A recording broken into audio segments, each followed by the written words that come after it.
Allez au boulot, Dominique. Bonjour, nous allons parler des gardiens avec vous. Tout à fait. Dominique Fournet, donc, qui est parmi nous. Mika, tu ne le connais pas, tu vas apprendre à le connaître et lui te connaît mieux que tu ne penses. Oui, c'est-à-dire qu'avec notre approche Action Type, donc on a déterminé des préférences, on détermine des préférences. Et là, aujourd'hui, on va parler de préférences visuelles. Et puisque Michael est là, on va l'illustrer donc avec les gardiens de but. Voilà. Donc, dans les préférences visuelles, il y a des préférences, on avait déjà parlé, sur les préférences, on appelait l'œil périphérique dominant, c'est-à-dire on était meilleur soit avec l'œil gauche, soit avec l'œil droit. D'accord ? On va voir peut-être une petite... voilà, pour expliquer ce qu'on... sur le tableau ici. Voilà, sur les arriver. Voilà. Voilà. Donc on a mis Michael avec... N'aie pas peur, c'est pas toi qui es vert. C'est vert dessus. Voilà. Donc avec des personnes...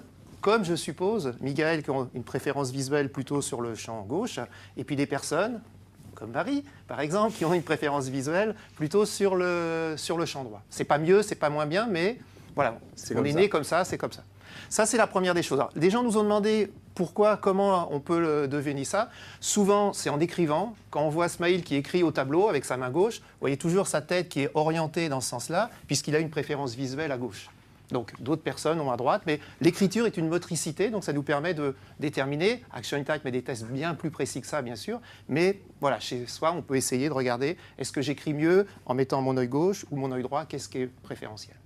Donc ça c'est pour droite-gauche, mais il y a aussi haut et bas, comme on va le voir sur la photo suivante, voilà, on voit toujours Michael ici, une vision qui est plutôt basse en préférence, comme je pense que chez Michael, ou comme Charles, une vision qui est plutôt haute dans le calibrage de la vision. Mais alors pourquoi comme Charles ou comme Michael ?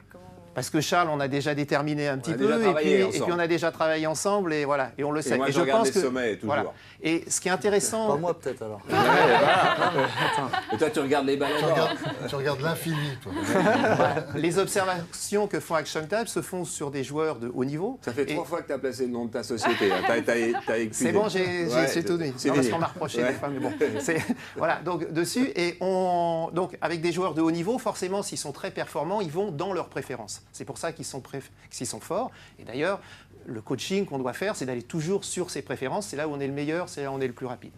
Ce petit test-là, tout simplement, vous mettez un stylo en face de vous, comme ça, une cuillère, et puis vous ne bougez pas la main, et puis vous allez comme si vous mangiez quelque chose. Donc les gens comme vous, Charles, qui a une vision périphérique, vont avoir tendance à baisser la tête pour mettre la vision, parce que là, on ne voit pas grand-chose, alors que Michael, lui, ici, certainement, va avancer le menton, puisque là, de toute manière, tout ce qui se passe en bas, il voit.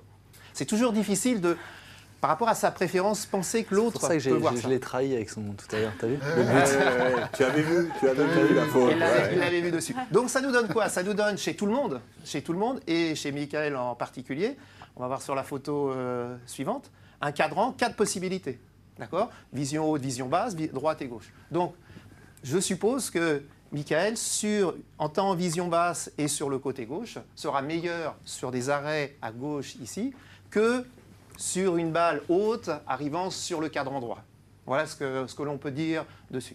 Voilà ce qu'on tu supposes pas, on est sûr parce qu'on a regardé quand même. On est sûr parce qu'on a regardé, mais on n'a pas eu le temps, il y a eu quelques retards de préciser ça d'une manière... mais peut-être tout à l'heure. Mais il va l'apprendre. D'accord, on va le faire dessus. Voilà, donc ça c'est important. Alors, qu'est-ce qu'on en tire de ça, puisqu'on a ces préférences-là? L'idéal, donc, aller sur ses forces, c'est donc, pour nous, mais on n'est pas des coachs de gardiens de but, c'est des propositions qu'on peut faire, c'est de toujours mettre son œil dominant, c'est-à-dire gauche chez Michael, en avant plutôt dans toutes les actions. D'accord? Et on va revoir par exemple des actions d'Hugo Lloris qui a le même profil que Michael. Vous voyez ici, on a mis son œil gauche et souvent la main dominante va du même côté que l'œil. C'est souvent plus facile, pour des raisons d'équilibrage ou de motricité, d'avoir l'œil dominant et la main du même côté qui va chercher le ballon. Donc on voit ça, et puis on voit aussi que chez Hugo Lloris ici, qu'il a le menton sorti. Parce qu'en sortant le menton, ça permet d'aller dans la vision basse. Hein, c'est ce qu'on remarque chez tous ceux dans tous les sports qui ont des visions basses, ils ont souvent le menton sorti pour placer le ballon dans ce côté-là. Et on a pris l'inverse, on a pris un joueur comme Van der Sar, qui lui est œil moteur droit, qui sort sur ce coup-là avec l'œil droit, et on voit qu'au contraire, son menton, lui, est beaucoup plus rentré pour justement mettre sur la vision haute.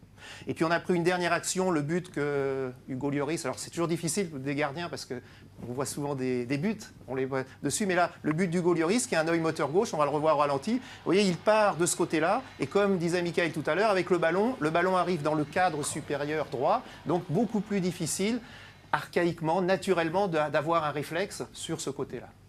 Voilà ce qu'on peut dire sur la vie, côté visuel. Est-ce que tu confirmes, t'affirmes? Est-ce que ça te dit quelque chose? Oui, ça me parle. Ouais. Moi, je trouve que c'est super riche et ça fait partie des évolutions importantes dans le perfectionnement parce que, par exemple, sur ce qu'on voit avec Hugo, en sachant que, si je comprends bien, il sera beaucoup plus fort, enfin, dans le détail, hein, sur son côté gauche. Et peut-être qu'il aille un tout petit peu moins vite à gauche, parce qu'il pourra beaucoup plus facilement réagir à gauche, que là, il est complètement battu. Exact, très exact. C'est exactement ça. Donc, et de la même manière, moi, dans l'analyse, après, il faudrait peut-être plus perfectionner, mais j'ai toujours peut-être intérêt à ce que le ballon soit devant moi que derrière moi. Tout à fait. Ouais. Tout à fait.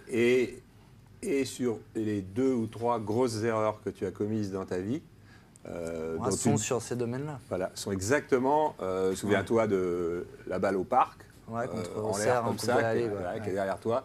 On n'a pas voulu l'illustrer en montrant ces images-là parce qu'on t'adore, mais c'est la suite de la démonstration de Dominique, quoi. Ouais, puis je sais qu'il y a Chelsea qui est vraiment en avant, je pense, au niveau des gardiens de but sur beaucoup de choses.